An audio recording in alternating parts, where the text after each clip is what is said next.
Hello, I am Kumkum Singh. I am pursuing my graduation in geography from Miranda House, and today we will do the chapter secondary activities for class 12th. Under secondary activities we will study about manufacturing, where in manufacturing we will study the method of production, mechanization, technological innovations, organizational structure, uneven distribution. And then what are the factors that influence manufacturing, and then the classification of industries, and then about the Ruhr coalfield which is in Germany, and about high-tech industries, iron and steel, cotton textile industries. So now we will begin with the topic. First of all, what are activities? Primary, secondary, tertiary, whatever, what are the activities? Activities are those which generate income. They are known as economic activities.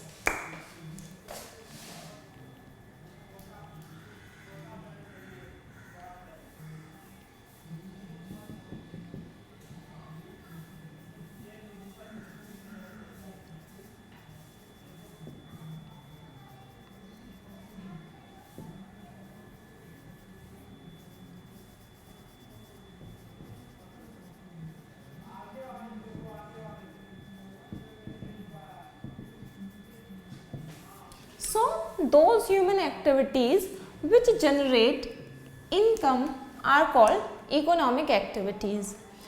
Economic activities are divided into few parts, that is primary,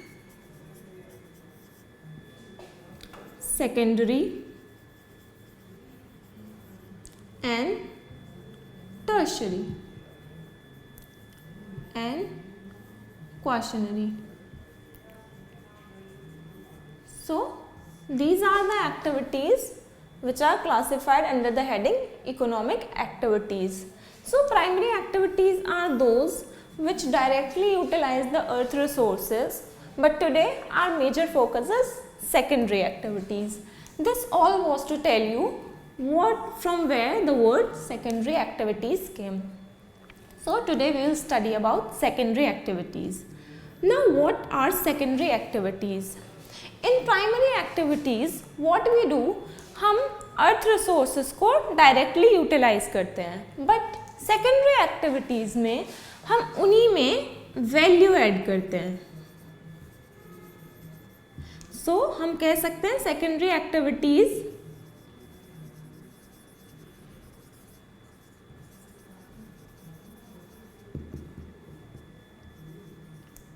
are those which adds value to the products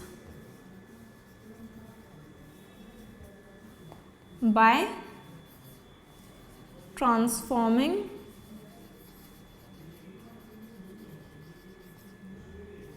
raw material into usable goods. तो secondary activities क्या हैं? Secondary activities are those which adds value to the products by transforming raw material into usable goods. Secondary activities वो होती हैं जो products में value add करती हैं. वो वैल्यू ऐड कैसे करती हैं? रॉ मटेरियल को यूजेबल गुड्स में ट्रांसफॉर्म करती हैं. Now how they transform raw material into usable goods? By the process of manufacturing,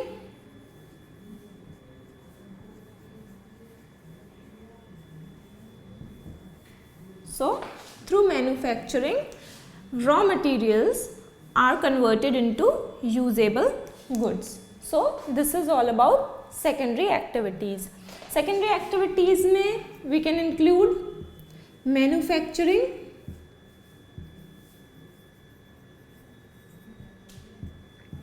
processing, construction. These are the things which we include in secondary activities. Now we will particularly study about manufacturing.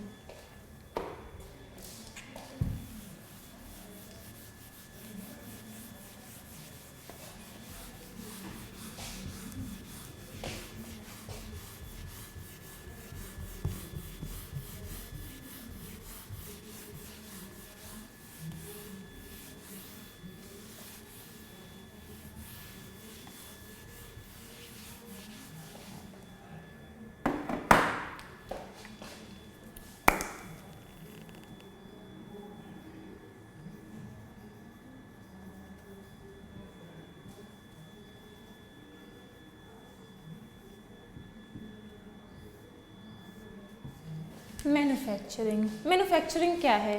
Converting some products into more valuable products, or we can say converting raw material, transforming raw material into valuable products. So what are the things that manufacturing includes?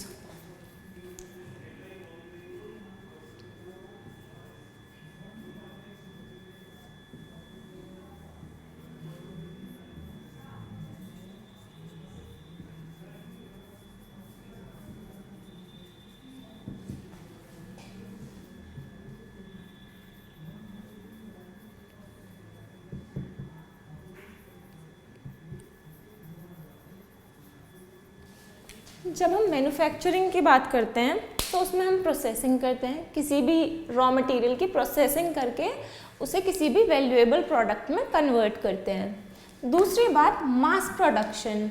Manufacturing की जब हम बात करते हैं तो हम mass production की बात करते हैं, किसी थोड़े बहुत रॉ मटेरियल की नहीं, काफ़ी सारे रॉ मटेरियल की मास प्रोडक्शन, मतलब production in a large amount.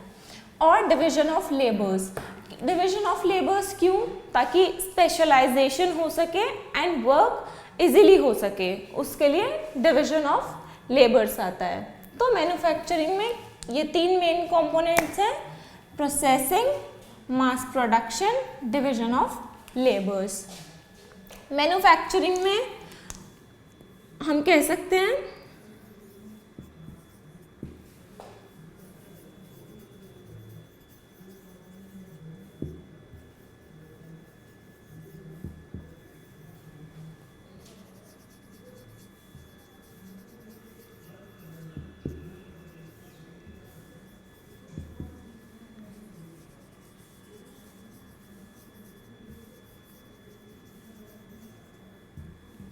manufacturing, transforming of raw material into valuable goods.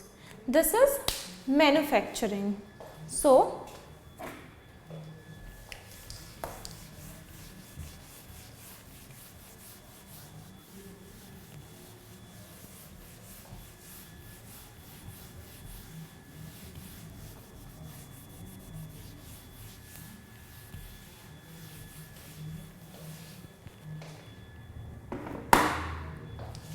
अब हम मैन्युफैक्चरिंग की बात करते हैं, तो अब हम बात करेंगे इसका मैन्युफैक्चरिंग में किस किस तरीके से चीज़ें आती हैं, क्लासिफिकेशन उसका, तो हम उसकी बात करते हैं।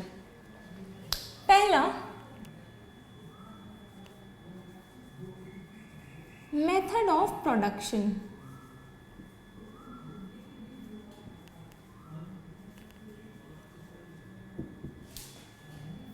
मेथड ऑफ प्रोडक्शन दो तरीके का होता है: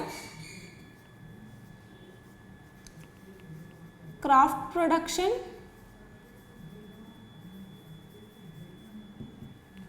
और मास प्रोडक्शन। क्राफ्ट प्रोडक्शन क्या है? किसी छोटे से अमाउंट के लिए आप प्रोड्यूस कर रहे हैं जिसमें काफ़ी कैपिटल लग रहा है। तो अगर हम क्राफ्ट प्रोडक्शन की बात करें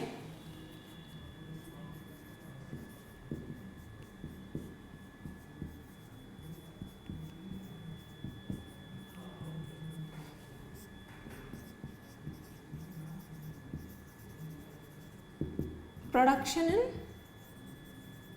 small amount and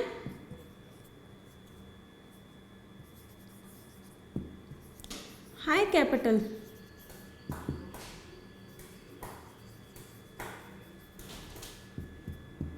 capital investment ज़्यादा होता है।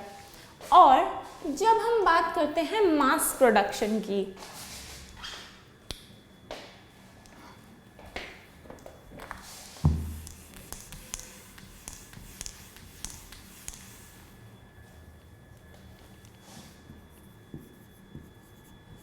मास प्रोडक्शन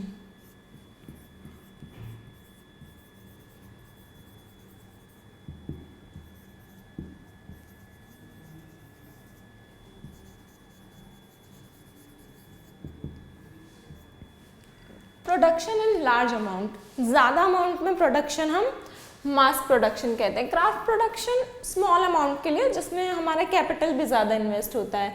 मास प्रोडक्शन जब हम बहुत अमाउंट में प्रोडक्शन करते हैं उसको हम मास प्रोडक्शन कहते हैं।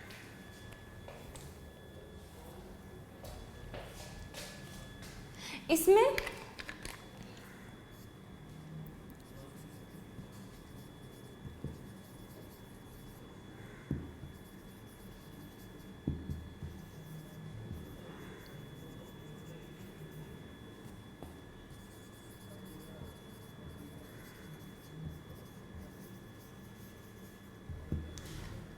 Specialisation of labour make work easier.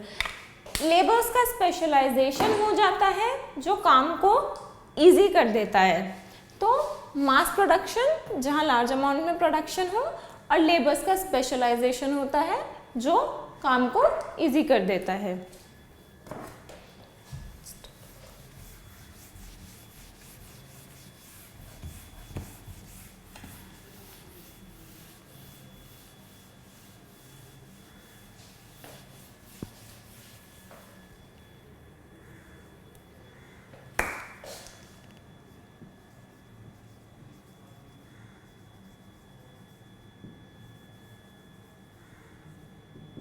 अब हम बात करते हैं मैकेनाइजेशन की। मैकेनाइजेशन क्या है?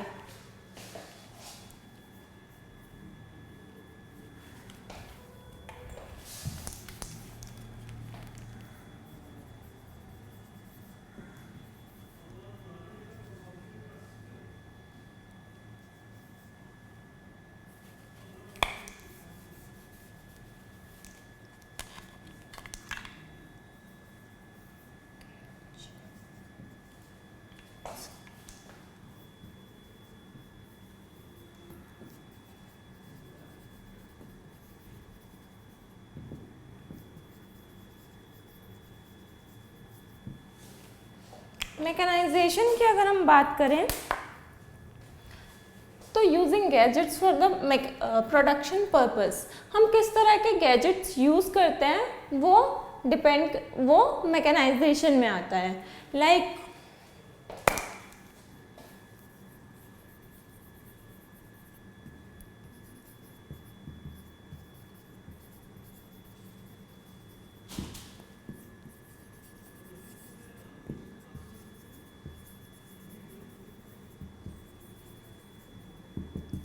अगर हम मैकेनाइजेशन की बात कर रहे हैं, कह रहे हैं किस तरीके के गैजेट्स हम यूज़ करते हैं प्रोडक्शन पर्पस के लिए, तो हम कह सकते हैं हाई मैकेनाइजेशन की। अगर हम कहें कि मैकेनाइजेशन हाईली एडवांस्ड है या एडवांस्ड है, अच्छा है, we can talk about automatic machines जहाँ लेबर की ज़्यादा ज़रूरत ही नहीं पड़ती। ऑटोमेटिक मशीन्स जो ऑटोमेटिकली वर्क करें, where you do not need to give the command. So these are the machines which are highly mechanized. जब हम मैकेनाइजेशन की बात करते हैं तो हम कहते हैं which type of gadgets we are using for the production purpose.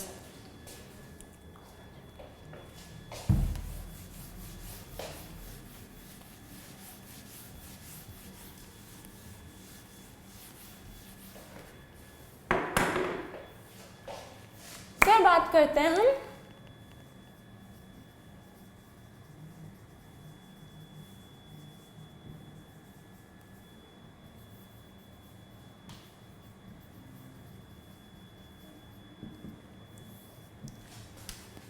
Technological innovations की, जिसे हम मेनली रिलेट करते हैं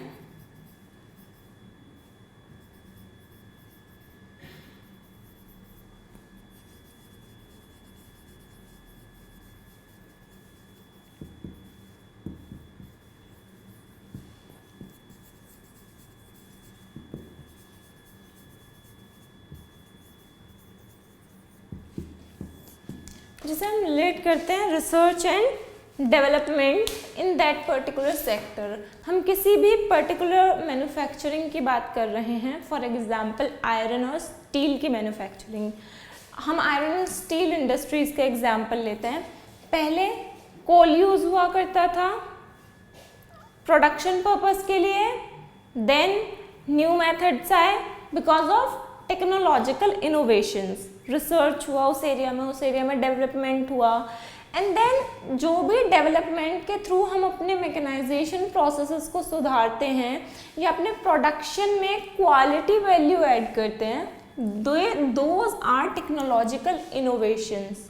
जो भी रिसर्च एंड डेवलपमेंट के थ्रू हम अपने मैन्युफैक्चरिंग प्रोसेस में कुछ वैल्यूएबल ऐड करते हैं, वो टेक्नोलॉजिकल इनोवेशंस में हम इंक्लूड करते हैं।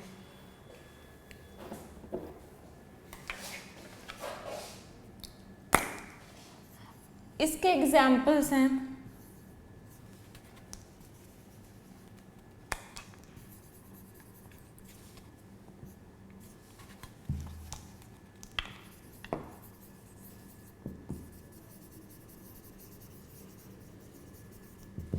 एक बहुत जनरल सा एग्जाम्पल है वेस्ट मैनेजमेंट। इंडस्ट्रीज बहुत ज़्यादा अमाउंट में वेस्ट क्रिएट करती हैं, तो हम उस वेस्ट को किस तरह मैनेज करें। अब कुछ वेस्ट होता है जो इंडस्ट्रीज डायरेक्ट रिवर्स में फ्लो कर देती हैं, कुछ थ्रो कर दिया जाता है, तो अब उस वेस्ट को कैसे मैनेज करा जाए, दैट इज़ वेस्ट मैनेजमेंट। जो जब हमने टेक्नोलॉजिकल इनोवेशंस रिसर्च और डेवलपमेंट के थ्रू करा तो हमें पता चला that waste can be managed by these ways. This is an example कि टेक्नोलॉजिकल इनोवेशंस कैसे इफेक्ट करती हैं मैन्युफैक्चरिंग को।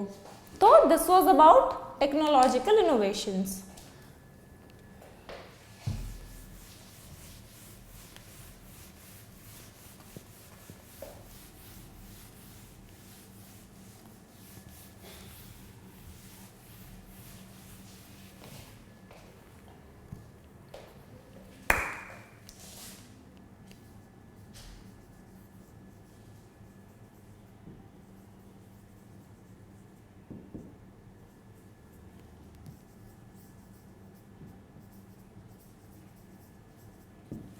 ऑर्गेनाइजेशनल स्ट्रक्चर, उसके बेसिस पे हम क्लासिफिकेशन करते हैं जिसमें हम ऐड करते हैं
तो जब हम ऑर्गेनाइजेशनल स्ट्रक्चर की बात करते हैं तो स्ट्रक्चर में क्या क्या इंक्लूड करता है, complex machine system, what are the machine systems there is in manufacturing industry, division of labours. Division of labours हमने पहले बात करी कि डिवीजन ऑफ लेबर्स किसी पर्टिकुलर वर्क में स्पेशलाइजेशन के लिए होता है ताकि वो वर्क एज मच एज हम उसे पॉसिबल हो कि ज़्यादा अमाउंट में प्रोड्यूस कर सकें किसी चीज़ को। वास्ट कैपिटल इन्वेस्टमेंट बहुत ज़्यादा होता है। लार्ज ऑर्गेनाइजेशंस बहुत बड़ी बड़ी होती हैं। एंड एग्जीक्यूटिव ब्यूरोक्रेसीज, वहाँ ब्यूरोक्रेसीज होती हैं। तो this was about the organisational structure. Organisational structure का मतलब कि कैसा स्ट्रक्चर है, क्या चीज़ें हैं। तो ऑर्गेनाइजेशनल स्ट्रक्चर की जब हम बात करेंगे तो हम इंक्लूड करते हैं मशीन सिस्टम, वहाँ का लेबर, कैपिटल इन्वेस्टमेंट, ऑर्गेनाइजेशन कैसे है एंड ब्यूरोक्रेसीज। सो अब हम बात करेंगे अनइवन ज्योग्राफिक डिस्ट्रीब्यूशन की।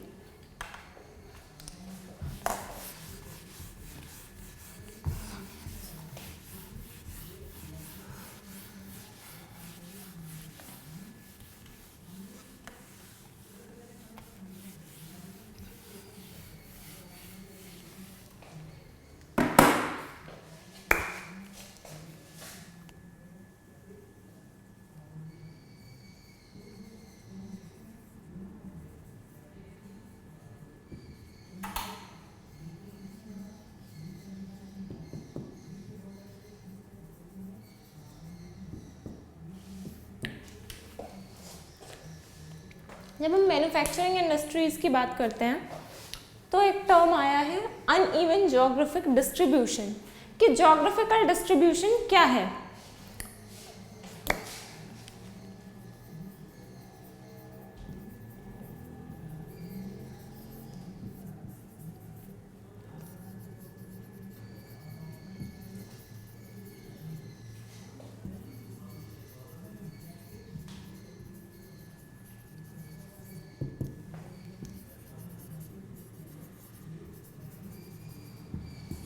There are very few places